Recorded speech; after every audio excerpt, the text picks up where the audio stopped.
summer to California. She has come to California, long trip. So Mataji, yeah, she has come here before also, in 3-4 times, but then it was a big gap. So this was the proper time for her to come back. So she's here. So Mataji, I want you to tell us something about yourself so everybody knows who you are, what you are, and everything about you. Well, that would take, 8 hours, and everybody has a long time. We have a long time. We have enough time. Okay. My name is Brahmaprana, and I joined the convent in 1973, January. And my teacher is Swami Prabhupada, a disciple of Swami Brahmananda. And one of my presentations is going to be on Swami Prabhupada this evening. It will be a PowerPoint. I was fortunate enough to meet many of the disciples, of the direct disciples of Ramakrishna. At that time, there were just many of them in the United States, and also many would come through from India and visit us in Santa Barbara. That was the convent that I joined. It's under the Vedanta Society of Southern California. And then I had the good fortune to go to India in 1979 and meet many more of the disciples of the direct disciples. And so one other Swami that I'm going to share in the evening will be Swami Asheshananda, a disciple of Holy Mother, who was the former head of the Portland Vedanta Society. So as a young nun, after my own teacher passed in '76, Swami Swahananda encouraged me to write. And Swami Asheshananda said, you write, that is your path, and you also lecture. And so I brought some books that I have put together. The first one is With the Swamis in America and India. And it is when Swami Chaitanananda was our assistant minister in Southern California. He had a surgery and he found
also means the result of action. So everything that we do has a result. Everything that we think has a result. But karma also means the sum total of all actions in this present life and in past lives, if you believe in past lives. So what does this mean? Everything that we do, everything that we think, every action leaves an imprint on our mind. And that imprint is called a samskara. And that means a tendency to commit future action.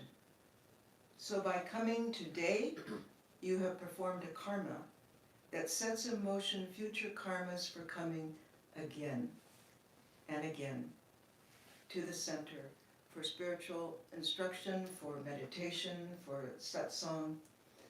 So everything we do leaves an imprint on our mind. And all of these samskaras are what lead us to form habits, and these habits form our character. So what we are today is a result of our past actions. And that means that what we are today will not necessarily be what we are tomorrow. That we have an opportunity for growth right here and now. So karma yoga means paying as much attention to the means of our action as to its end. In other words, karma yoga is not just about doing things. Karma yoga is a method of transforming ourself. Swami Vivekananda says, if what we are now has been the result of our own past actions, it certainly follows that whatever we wish to be in the future can be produced by our present actions. So we have to know how to act. Every action shows in the internal thought of the doer, Vivekananda. He said all the actions that we see in the world, all the movements in human society, all the works that we have around us are simply the display of thought, the manifestation of the will of man. So it reminds me of when I came, walked, stepped into the center, came in and saluted the Lord, bowed down. I felt this tremendous atmosphere of this place. This atmosphere is something tangible. And that atmosphere is the result of devotees collectively worshiping and offering the fruits of their actions. So your actions, no matter how unnoticed, they have a profound effect on people who come here. So what should be our motive for working? Again, Swami Vivekananda tells us, work constantly, but be not attached, be not caught. Reserve unto yourself the power of detaching yourself from everything, however beloved, however much the soul might yearn for it. Okay, now how does this show up in our daily actions? If self-knowledge is our goal, naturally we should try to eradicate our ignorance, is it not? So ignorance is bondage, we all know that, caused by our attachment to our self, our little self, our ego. But as we lessen our attachment to our ego, and that means chipping away at ourselves, self-analysis and all of that, the mind becomes calm and the mind becomes pure. And it then reflects our higher self, our Atman. Just as you feel by coming here, the mind becomes settled. You're feeling the effects of the atmosphere of this shrine, of this holy place. You become more introspective. You're able to see more clearly what is going on in the mind. So you have that talent to introspect. So that is very important in karma yoga. So we now see how non-attachment brings purity and power to the mind. So karma yoga prevails in all of the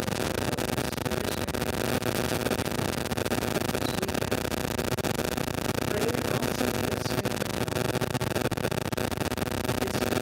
What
happens?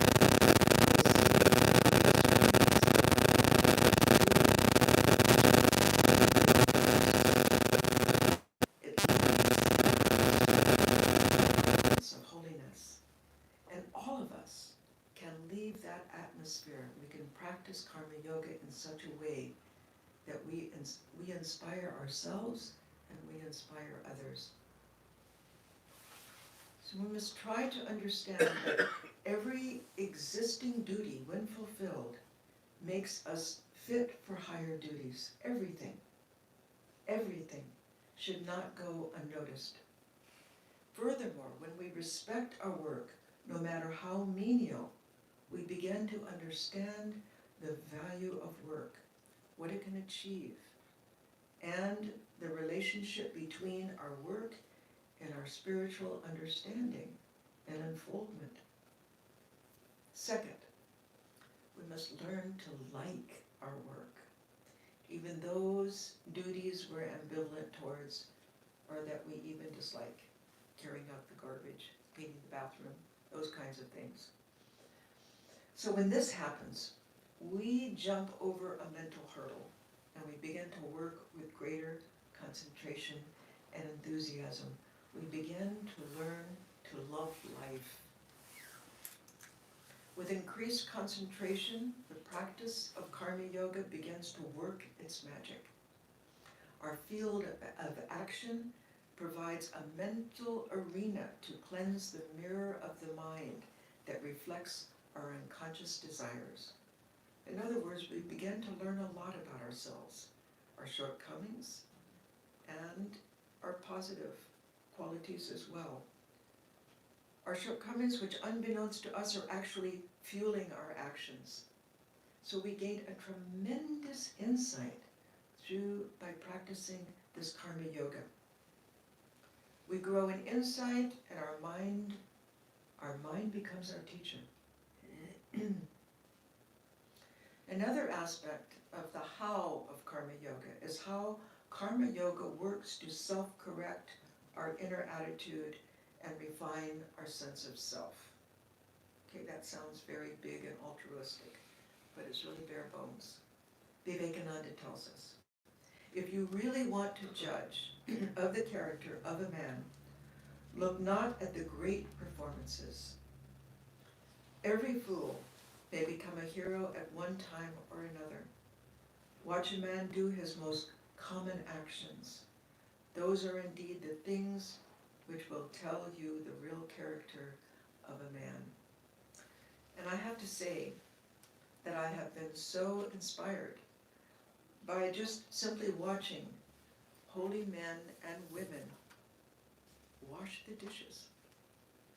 There's an atmosphere that comes from a very simple, menial action when it is done when the mind is fully engaged in karma yoga. Sri Ramakrishna, Sarada Devi, and the direct disciples use aspirants' work to correct their mental attitude. We find this in the gospel, reading the lives of Holy Mother and the direct disciples. Whether there was a lack of respect for the work at hand, using one's work to take advantage of others, whether to eradicate overconfidence, carelessness, thoughtlessness, wastefulness, pride, to restructure a devotee's mind, and to measure the depth of one's meditation. If you read deeply the lives of Ramakrishna, Holy Mother, and the direct disciples, you will see these teachings coming through in their observations of devotees' karma yoga. How they were able to see through a devotee's mind by how they fulfilled their karma yoga. So we see how karma yoga, in other words, we're open books. We may have karma yoga days at our centers, but real karma yoga is silent. So we see how karma yoga is reflected in all the decisions we make. We see how karma yoga extends deeper into every nook and cranny of our psychophysical being, probing the how we act and the why we react, until our minds are cleansed of all selfish motives and our higher self shines forth unfettered. When we have attained the pinnacle of non-attached action through selfless service, the karma yogi's love for humankind grows to a state that sees the unity in all, the unity of all, and receives joy in serving the living God in all. This was Vivekananda's, taking this up another step, another level. Second, a perfected karma yogi sees what Sri Krishna describes in the Gita in the 4th chapter, 18th verse, the inaction that is in action, and the action that is in action. Now these words sound very contradictory, but if you really just let them sit with you and try to feel what these words are saying, it helps us to unfold the secret of karma yoga within ourselves. Swami Vivekananda calls this the secret of work and the goal of Vedanta.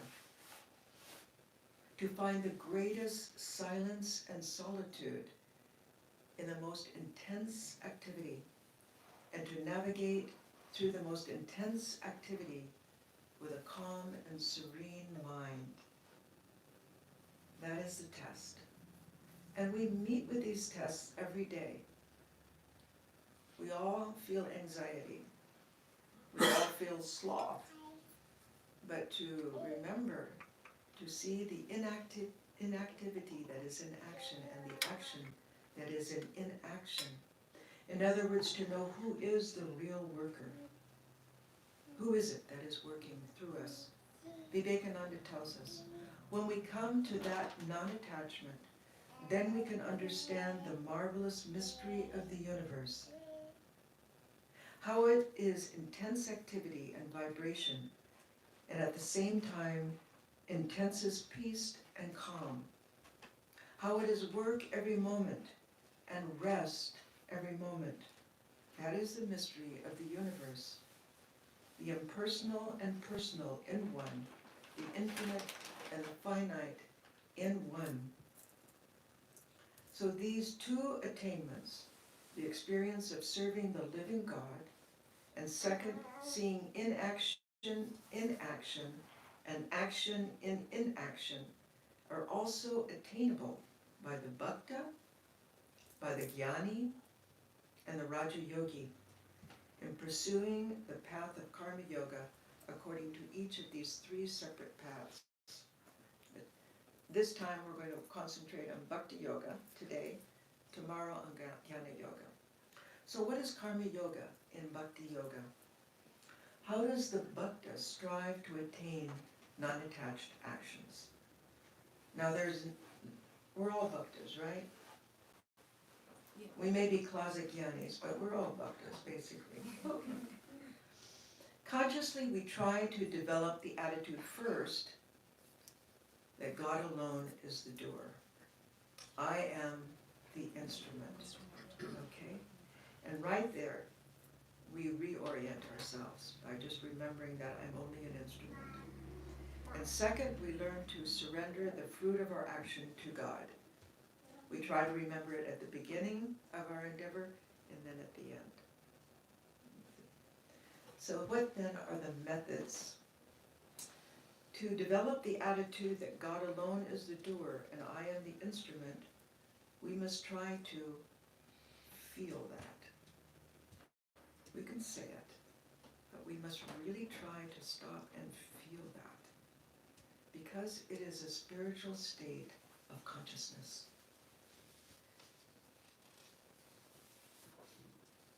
You know, Vivekananda used to say, can you feel? That is the true test. So we must read these scriptures, but then try to feel what they're telling us.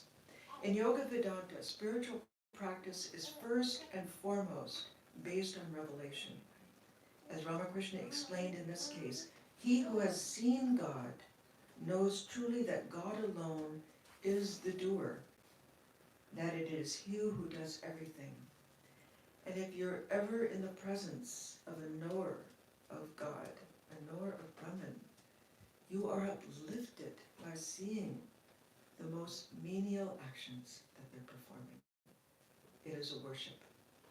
So first, we must first understand this principle and then be convinced of its truth. We must be convinced. What does it actually mean that God is the doer?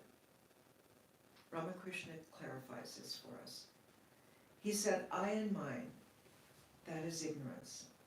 By discriminating, you will realize that what you call I is really nothing but the Atman. Reason it out. Are you the body or the flesh? This is Vivekananda speaking. Or something else? At the end, you will know that you are none of these. You are free from attributes. Then you will realize that you have never been the doer of action. And we'll try to unpack this. This is pretty heavy going. For the devotee of God, the chosen ideal is seated in the heart, and that represents the Atman. Whatever your chosen ideal. Our true self, which is none other than pure consciousness, without which we could not walk, we could not talk, we could not think or breathe. So in effect, that consciousness is what is allowing us to think, to breathe, to see, to interact, to perform work. It is that consciousness alone that is allowing us to do that. We are only the instruments, but we don't know that. We think that we are the doer.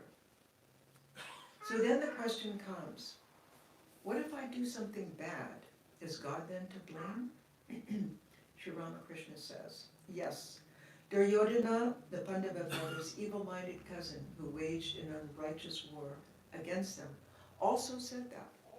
O Krishna, I do what thou, Seatest in my heart, makest me do. If a man has a firm conviction that God alone is the doer, this is Ramakrishna, and he is his instrument, then he cannot do anything sinful. He who has learnt to dance correctly never makes a false step. One cannot even believe in the existence of God until one's heart becomes pure. So there's a level of purity here already. So now that we understand the truth of that God alone is the doer, and I am only the instrument, that I am the machine and he is the operator, how can I practice this? How do we do this? It means to surrender our will. Surrender the will. We're not surrendering it to just anybody. We're surrendering it to just one. Ramakrishna tells us, give up the idea that you are the doer.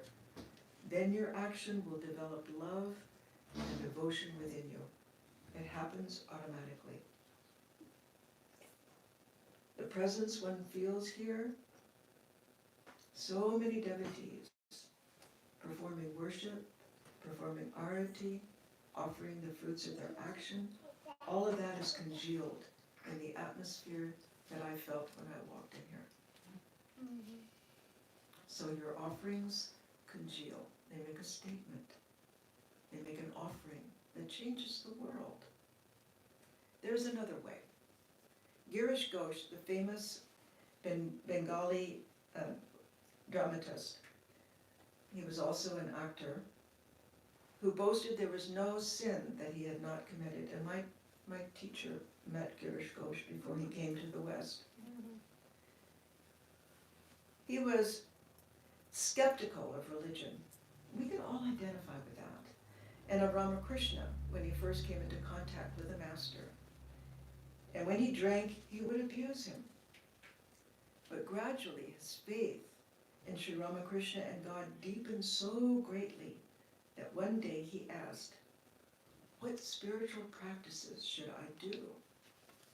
He asked the master this question.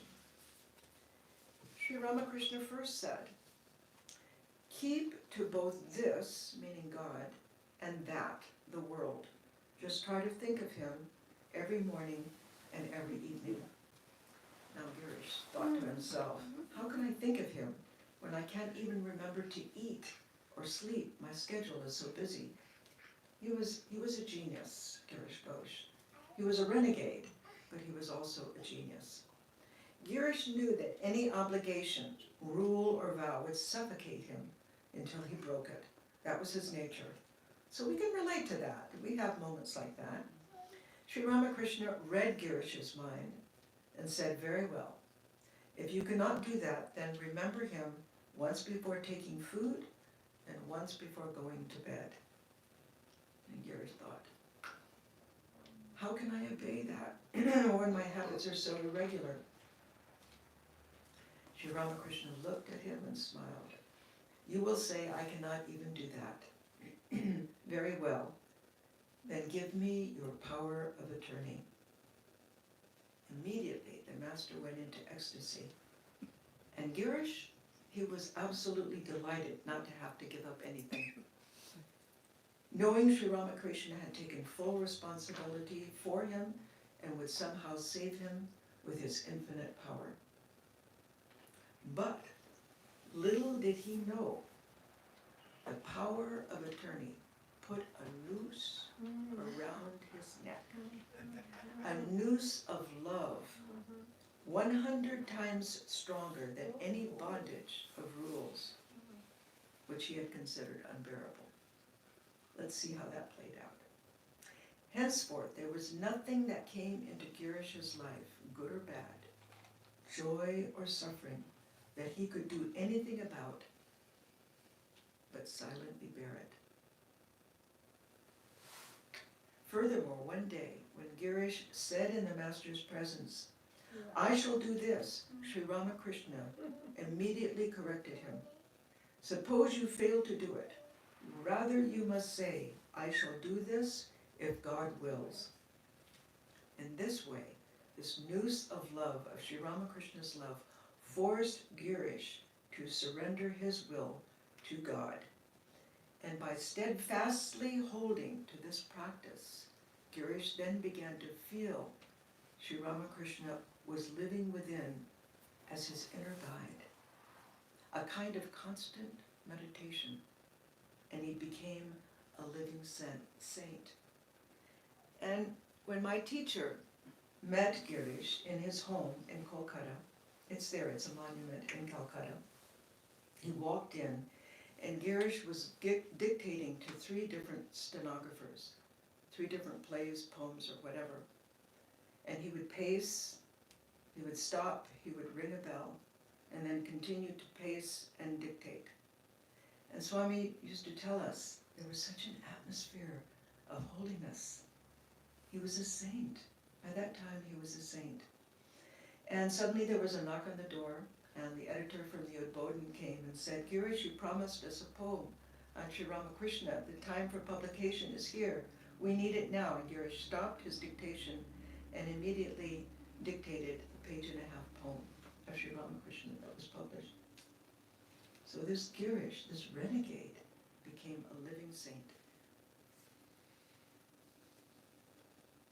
Now when the master passed away, Girish lost his wife and son, but he had to accept all these events as part of the path of self-surrender.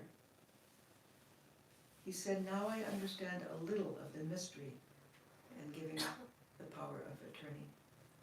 He said there is a limit to the time one must spend practicing meditation, japa, and austerities, but the work of a person who is given the power of attorney is unending.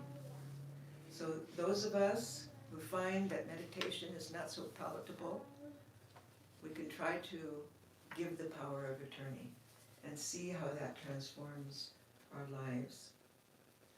The second example of karma yoga, performed in Bhakti yoga, is the practice of surrendering the fruits of work to God in a spirit of work as worship. So we begin with work and worship. When we come into Vedanta, we know how to work, and we think we know how to worship. So we keep them separate, work and worship. Swami Brahmananda said, keep at least 3/4 of your mind in God. It is enough if you give 1/4 to service, work and worship. So then we progress. After we try this for a few years, we then progress to the stage of work as worship. What does that look like? Swami Brahmananda said, instead of working for yourself, work for the Lord. Know that you are worshiping the Lord through your work. In the Gita, 9th chapter, verse 27, Krishna tells us, whatever your action, food or worship, whatever the gift that you give to another, whatever you vow to the work of the Spirit, O son of Kunti, lay these also as offerings before me. So when we're in the throes of work, we might not always remember that. But at least at the beginning of our day, when we go to meditate, we can pray to the Lord that we will perform action and remember him or her. And at the end of the day, we box up all of our actions and lay it as a present at the feet of the Lord in our shrine, mentally. It seems like a simple action, but it's a very profound action. You become free from your karmas, and you are free to develop your spiritual life. Ultimately, we arrive at a stage, work is worship of God. To what degree? In the Gita, 9th chapter, verse 26. Whatever man gives me in true devotion, Krishna says, fruit or water, a leaf, a flower, I will accept it. That gift is love, his heart's dedication. As a young nun, I remember when Swami Prabhavananda would come, he had a sevak, an attendant. He happened to be a Harvard graduate, very wealthy family, Christian Nanda, and he was a living saint. He served Swami so meticulously that he would know what the Swami would want before he even asked for it. I can remember one day, the Swami needed a special lamp. And we thought, well, where were we going to get that when he came to Santa Barbara? Swami Krishnananda walked to his car, drew open the trunk of the car, and pulled out the very lamp that the Swami would need. That is ripe Karma Yoga. And I think when I think of Krishnananda, I think of Brother Lawrence, practicing the presence of God. When Swami would take his meals with us, Krishnananda would then go into the kitchen and he would begin washing the dishes. And mind you, his dishes were not always clean. But the way he performed the service was so inspiring. Working with that humility. Swami Gyananadananda recalled, one day I was sweeping the courtyard of the Mutt, this is Beller Mutt, near the Mango Grove. After I finished sweeping, Mahapurush Maharaj, Swami Shivananda, direct disciple of Ramakrishna, said, looking at the courtyard, what are you doing? The master walks here. This was long after Sri Ramakrishna had passed away. I still see the dust and used matchsticks on the courtyard. Clean this place with special care so that the master can walk with joy and his feet won't get dirty. After this, I realized that the master dwells everywhere in the monastery, the monk said. Although we do not see him, the Swami does. So what does this kind of karma yoga, this action motivated by devotion to one's chosen ideal, palpably awakened in one's heart, a witness to all one's actions, look like to an onlooker? It's something to behold. It's so inspiring to see. Swami Vivedishananda, he was a former head of the Vedanta Society of Seattle, Western Washington. He was a disciple of Swami Brahmananda. He recalled one incident in Swami Brahmananda's life. He said, I was with Maharaj in Benares. One day we went to the temple of Vishwanath. There were many other persons in the party. As he entered the temple, Maharaj saw a sweeper cleaning the compound. Maharaj took the broomstick from the man's hand and began to sweep the place himself. We felt he was showing us that if one goes to a temple to see the deity, one must have this attitude of humility. Seeing Maharaj's example, one of the devotees also began to sweep, but it seemed so artificial. What Maharaj did was natural. It looked so beautiful and was so inspiring. Artificial, yes, because the flow of real humility comes from the darshan, the felt presence of the living God. So that is our work, to try to feel that presence, or just to remember that that presence is within and also without. So for those of us who have not experienced that, the goal becomes the practice to first acknowledge the chosen ideal is within each of us, each and every one of us, and to try and feel that living presence and then act accordingly. Again, try to feel. As Vivekananda said, do you feel? That is the question. Can we feel that? It comes from practice. Sarada Devi's life was her message. She was the ideal karma yogini. There was no work that she did not do, cooking, cleaning, day and night. Swami Turiyananda said about her, Holy Mother never came down from the throat chakra. In other words, she was in Bhava Samadhi as she performed the most menial tasks. Sarada Devi said, "It is good to be active. One must always do some work. Only through work can one remove the bondage of work. Total detachment comes later." So work is our medium. So how does Bhakti Yoga transmute work into worship? By cultivating first devotion in ourselves, based on the psychological principle. When we love something or someone, we automatically think of that object of our desire, is it not? It can be our baby.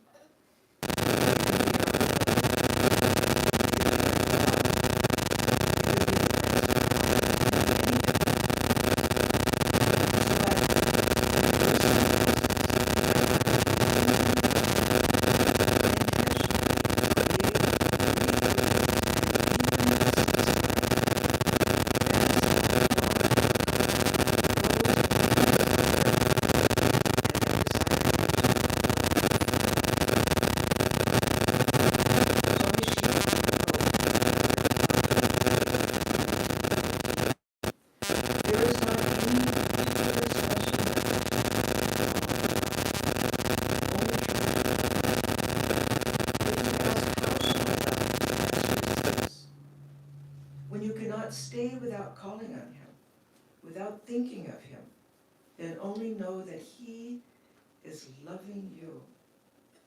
He is loving you.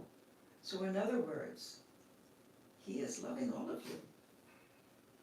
By coming here, by doing your practices, some of you are initiated, some of you are wanting initiation, there's love there. So that love means he is loving you. You think that you are drawing him, he is drawing you. So ritual worship is work associated with worship. And then we have work as worship. These mudras that we see in the worship, these sacred postures, are specific actions that evoke a corresponding sacred thought in the mind. Just as body language reflects our mental attitude. A physical hand and body gesture is a mudra that evokes a particular sacred mood and can sanctify our surroundings, purify the body, protect the vessels, consecrate the offerings. And also when we come in the presence of others, how we come into the presence of others reflects our attitude. Are we trying to see the sacred in the other? Are we coming as an enemy? Are we coming arrogant? See? So, by coming with that attitude, we install and worship the divine presence right in our worship, and we can take that. These mantras are ancient sacred utterances that accompany and empower the mudras to sanctify the surroundings, protect the vessels, consecrate and invoke the divine presence. So work performed as ritual worship gives a sense of balance to our psychophysical being. All the 4 yogas are at work during worship. How many of you perform worship in your homes? You see? There's a balance that comes when we do that. Okay, so we all know what we're talking about. So meditation on the individual self, becoming one with the higher self in the Sahasrara, is Jnana Yoga. Meditation on one's union with the chosen ideal in the heart is Raja Yoga, followed by the external worship, Bhakti Yoga. Throughout puja, there's a sense of beauty in the form and movement of the puja. That is Karma Yoga. And it establishes a sense of harmony within the pujari. So there's a sense of peace that comes when we perform worship. Renunciation of any fruits of action is also performed in the worship. We run water through our hands. There's an invocation at the beginning that establishes that the ritual that we're performing is for the good of the world. It's not just for my little self. This is for the good of the world in your household, it's for the good of the household. It's not just for you, it's for the good of all. And at the end of the puja, water is poured through gently closed fist of the pujari or pujarini, symbolizing the renunciation of all the karmas performed during the worship. So the mind is occupied at all times, and it forces concentration. Ideally, the pujari's mind merges into the object of worship. The object of devotion then becomes living. That's ideally. That's what we're striving for. So the puja is initially work and worship. And it becomes transformed into work as worship, and finally culminates as work is worship. It's karma yoga. Swami Hitananda, Pujari at Bellarmad, refused trusteeship at Bellarmad because he would have to give up arati and having the vision of Ramakrishna in different moods every night.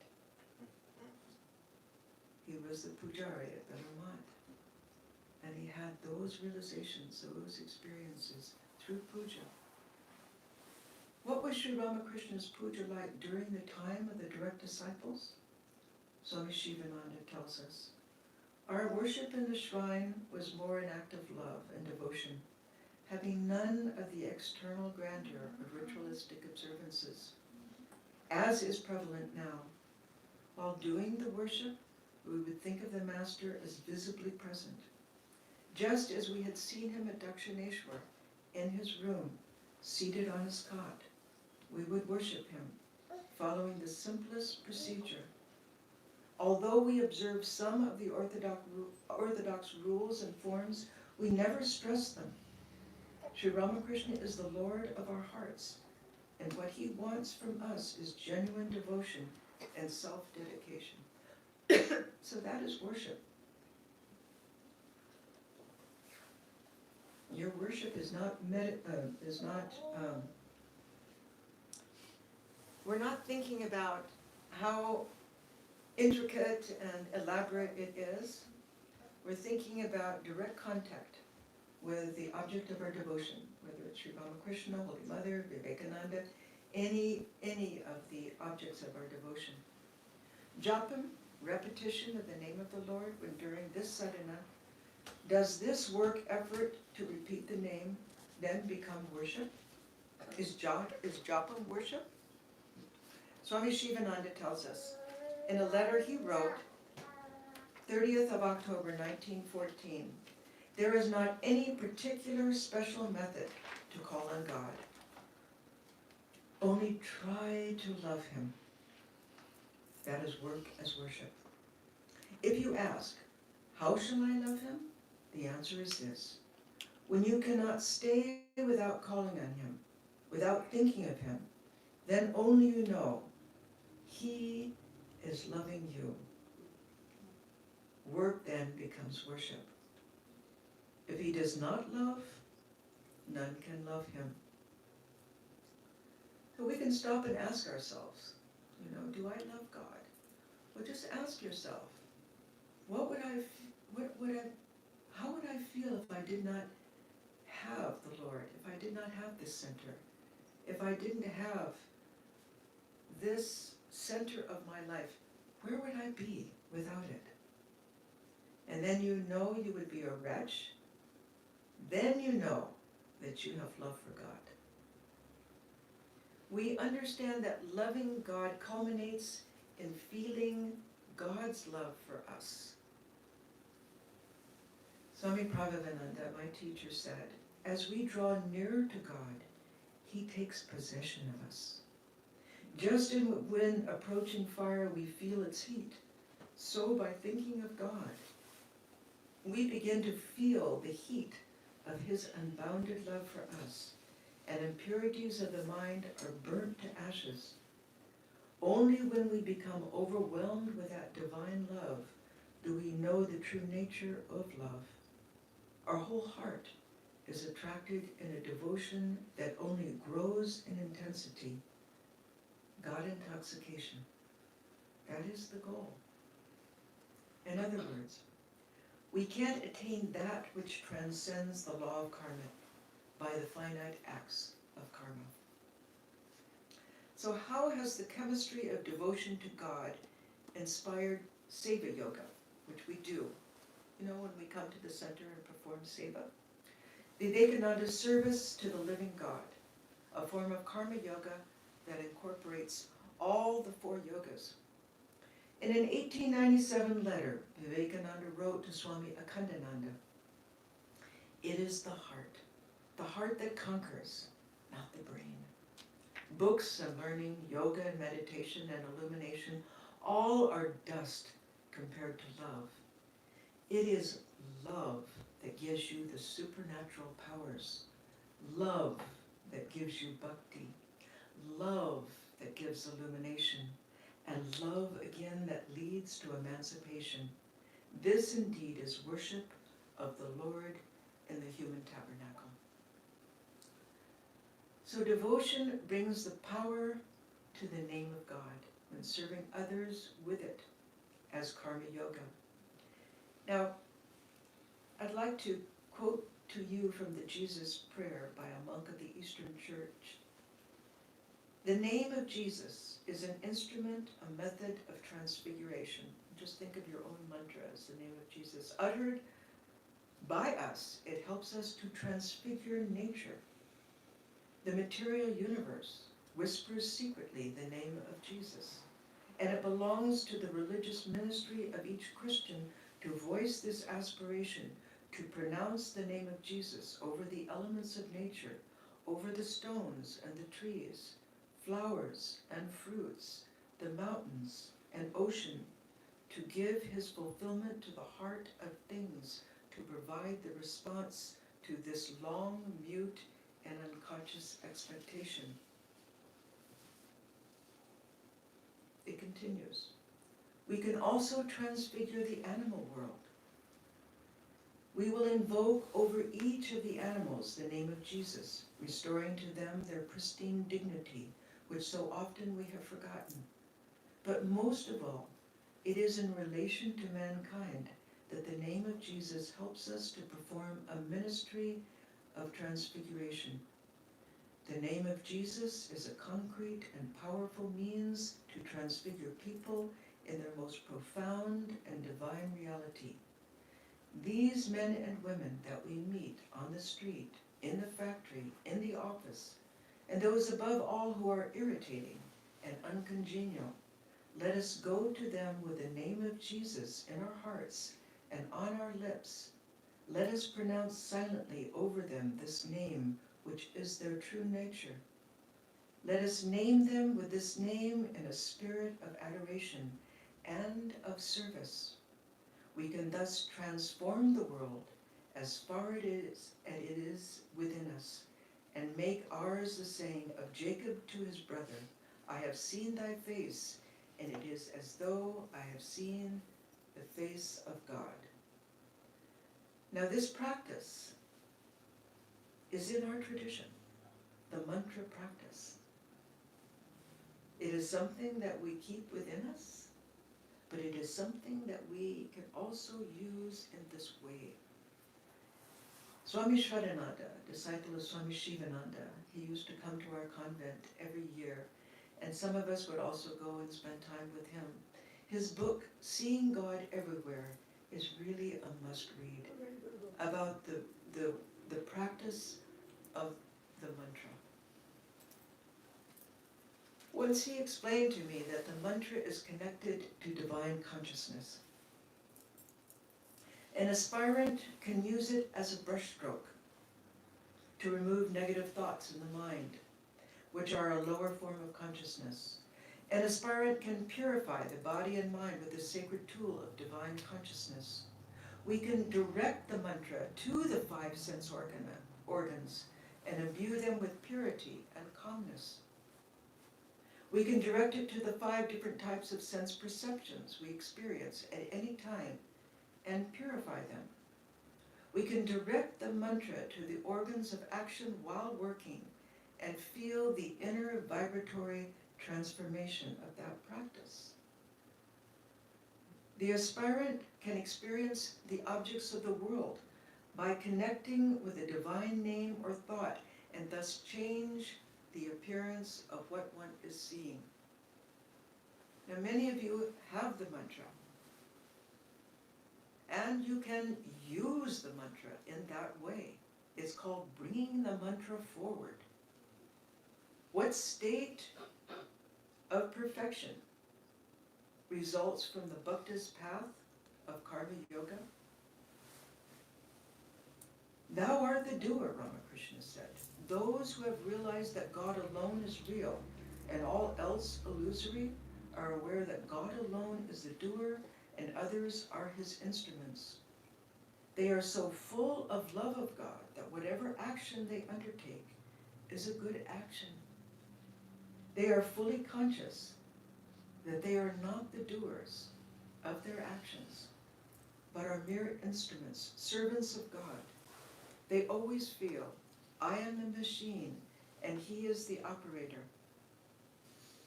I do as he does through me. I speak as he speaks through me. I move as he moves me. As a young monk, Swami Prabhavananda observed this. He observed how Swami Brahmananda would check the almanac whenever he wanted to go anywhere. But often he would leave on another day. One day, Avani raised this subject to Maharaj. Maharaj said, devotees insist on fixing some dates, so to avoid their pestering, I check the almanac. But I do not move or do anything until I know the will of God. Avani asked, do you mean to say that you are always guided by the will of God? Maharaj, yes.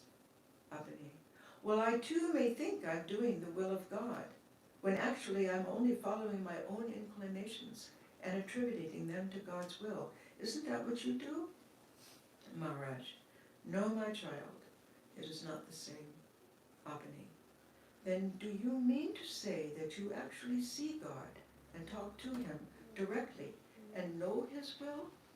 Maharaj, yes, I wait until I know his will directly, and he tells me what I should do.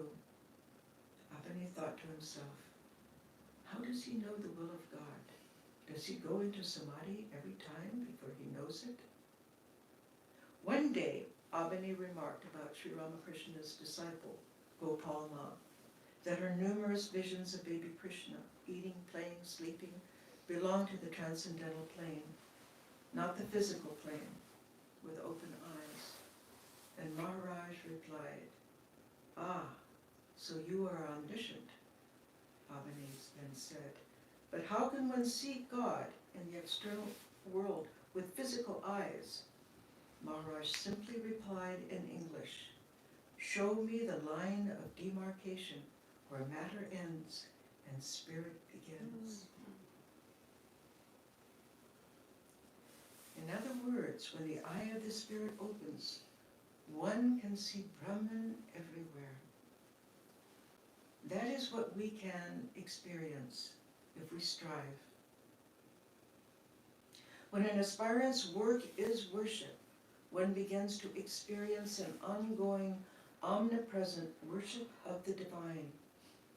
When Swami Brahmananda was in Bhubaneswar, he said, trees have life. If you serve them, you will feel it. Trees never become ungrateful. He who serves them will receive flowers and fruits in return. One day when a pujari was over picking flowers from a single tree, Maharaj said, you think Sri Ramakrishna is seated only in the shrine and doesn't come to the garden?